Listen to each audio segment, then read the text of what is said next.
kaka sabali maintenant ngana Musa Mara tala o min digira la Musa Mara a essayé ka do malien nu akli ni kuma do di ako folo ko 2 milliards bilale mamulo kerefe mogo mi premier ministre ake na fora côté budget yɛrɛ kɔrɔ do budget kɔrɔ men ni bla kerefe kan mirina daka ate yɛrɛ ate folo ate maintenant flana kanyo min bla kerefe kango kamena mobili sawla kango do Qur'ana mais Musa ngoni san kelen kono avec la transition anye énergie budget augmenté de 63 milliards 63 milliards de farala ministre de l'énergie et de l'eau ka budget kan mais au loi mon flan on a voté en balamso ko 2 milliards ni Musa o fo ka be panneau solaire jo anga d'autres so bela ko te tien ka te panneau solaire da don 2 milliards était fort mais avec une répartition mon fort ko santé ka budget ça fait 154 milliards ni VIH ni to fra yon avec 158 milliards ko ene ga domaine de komodo ouais kamado gelabe ne do ko ina encore 800 millions dona menena ka di Gabriel Touré ma ka di Ponje ma ka ti Kintabala ko ne kumbo kanaka ko info yitiga fango Musa ko kele be ka kebi ali munu wula ka grève ke centre de recherche et de lutte contre la drépanocytose a barakela ko kele an wulila an me kan jo ala an me kan nyina be nyana bo chugudi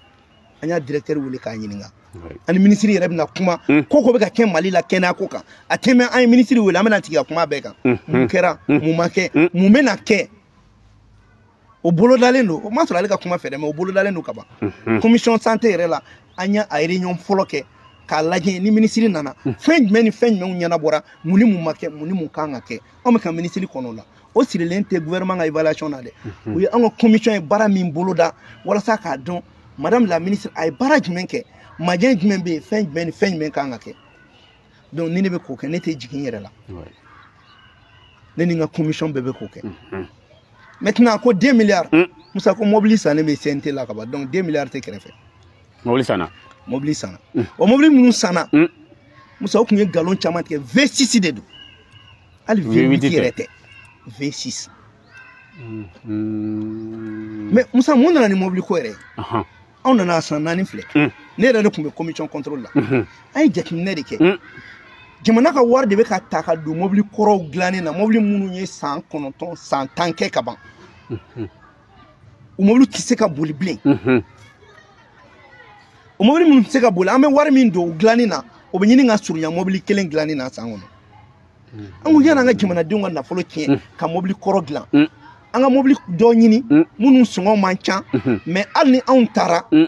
jamana député wɛrɛw mana na olu b'u mago ɲɛ a mobili la est ce que o ye Maliki Jaw ta ya o ye ne ta ya wa CNT ka mobili fana a tɛ di bɛɛ ma dɛ CNT mobili a bɛ di bureau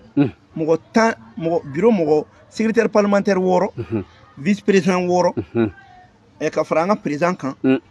ani commission minnu bɛ yen o commission mɔgɔ minnu bɛ yen olu fana président ni vice président mobili bɛ di olu de ma sisan an ka mobili tɛ se ka kilomètre 15 boli mobili min b'a bolo papier min filɛ nin ye papier b'a kalama an kɛra ni mobili dɔ ye Kayi an obligera k'a sama ka na n'a ye Bamakɔ hali sini a mobili tiɲɛnen bɛ yen mobili tɛ CNT mɔgɔ bolo i bɛ se k'a fɔ k'i bɛ taa voyage la mun na mais aw bɛɛ kɔni b'a dɔn ne bɛ bɔ est ce que an bɛ ka bɔ nɛgɛso la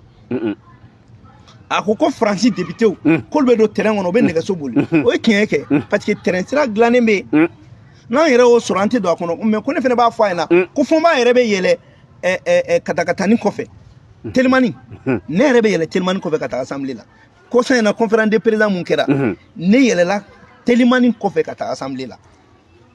b'a fɔ a ɲɛna ko ne ye fantanden de ye ne ma fili n yɛrɛ ma